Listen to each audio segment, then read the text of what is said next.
All right, so welcome back. We're here with the champ, Brandon Marshall. Brandon, did you ever get upset that there was the other Brandon Marshall, the wideout? Like, did it make you want to like add a middle name or something to your name? You know what? At one point, I kind of started to put the M because my middle name is Markeith, right? So Brandon M. Marshall, just to distinguish myself. Yeah. But it never really truly bothered me to the core. You know, some people always ask me, "Oh, did you get mad? Do you get mad?" No, I understand. It's all good. I'm really easygoing, understanding person. Nothing really bothers me too much. See, there you go. Okay, now let's talk about this because I think a lot of people want to know, as this is a fantasy football show, the way that you interact with fantasy football yourself. As a player, as a former player, were you into fantasy football when you were actually playing on Sundays? Yeah, I mean, the year that we won the big game, 2015 was my first year actually playing fantasy football. And I remember myself just sitting in the locker room, right, me and Shaq Barrett, before the game, setting our lineup, you know, deciding, okay, we play against Kansas City today. Do we start Jamal Charles or not? You know what I mean? And it's funny because I really felt like I had a beat on a lot of people because I was in training camp and I knew not to draft Peyton Manning. You know what I'm saying? Just because the offense that, you know, Kubiak brought, you know, how Peyton looked, I'm like, okay, well, I'm not going to draft Peyton, I'm not going to draft Emmanuel or Demaryius because of how Peyton looks. So you had some good intel, and now as a former player, I mean, I'm sure you still have access to a lot of good intel and just knowledge. So how is it interacting with fantasy football now? Well, it's a little different because I'm not, you know, in it, right? So I don't have that firsthand intel, but, you know, just kind of just being around the game and understanding football. You know, it's sometimes it's a guess. You know, you think, and then, you know, that clock is ticking. So as you're drafting, you're like, well, you know, what do I do? Who do I pick? Running back, you know, wide receiver.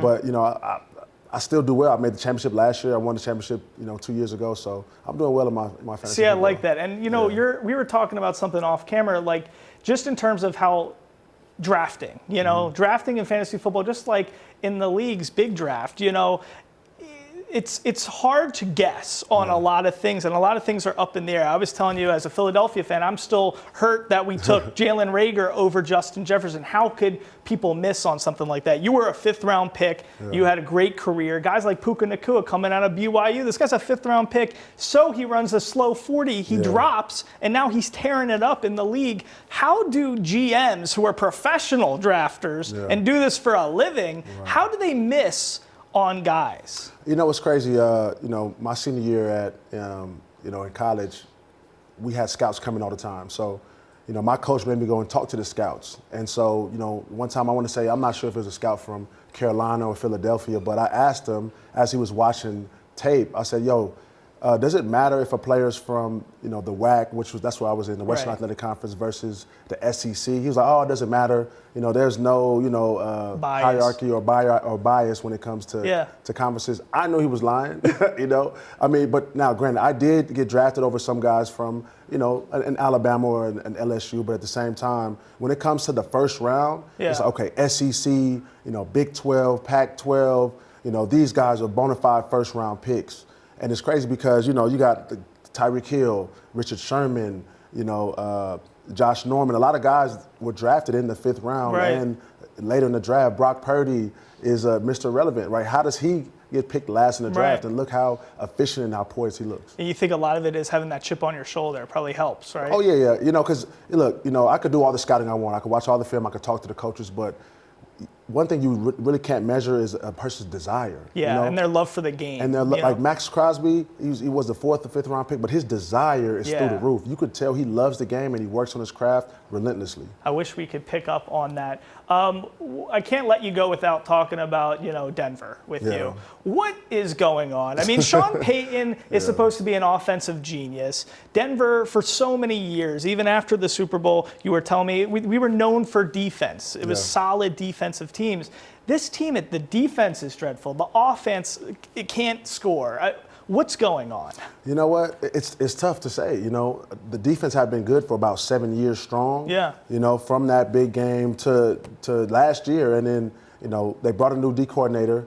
They're just not in sync. You know, it seems like the organization in itself is just at a disarray, right? It just seems like it's, you know, Russell Wilson isn't who they thought he was, right? You know, obviously he was an elite quarterback for a long time, but to pay that man $250 million, you expect him to go out there and win games. not manage games, not play, above Right. average, but win games, and he hasn't been able to do that. So, that whole franchise, it seems like they need to start over. Yeah. Seem like, and then, I hear fans always talk about, let's tank. Is tanking a thing? No, not in the locker room, not for players. But in the executive office, it could be. I believe so, and I believe so because they make certain moves where they say, we might put this guy on IR with an ankle injury when he could have come back in 2 weeks. They say, no, we're going to put him on IR. They might trade some people. They might cut some people. Right. They might decide to play younger individuals, right? And that lets the team know, okay, we're not really here to try to win, But as far as the locker room, there's no player that cares about tanking because we don't care about the draft pick, and we're just trying to work and be able to provide for our families. Be the best version of yourself, absolutely, right? Yeah. Last question for you. I'm so curious on this. You were in 2 big games. Mm-hmm. 2 years before you won the big game in 2015, you were in another big game against Seattle, got blown out. Yeah. There was a lot of changes, Wade Phillips, but what does it take to be the champion of this league? Tell us what the dichotomy and the temperature of that locker room, what made that team special, and how do teams get over the hump to win that big game? It takes a lot. I'm going to be honest with you. I thought we had the perfect recipe in 2013, but we just got dismantled and just destroyed by Seattle, right? But I would say in 2015, what was different was the locker room. That camaraderie was special. Everybody liked each other, and we all hung out. So we were like friends, but we were. And that matters. And it mattered, right? We were competing. It was second string guys wanted to be first string guys, but we still all liked each other. I think the camaraderie matters, man. That team that we had, it was special. Obviously every team and every season has its ebbs and flows, right? But we were able to get through that, and we stuck together the entire way. It depends on health too. Health matters, right? As far as you trying to make your run to the big game, health matters. But the big thing that really stood out to me was that camaraderie. Camaraderie and liking each other. Look at that, kids. You know what? I love it. Great insight from Brandon Marshall.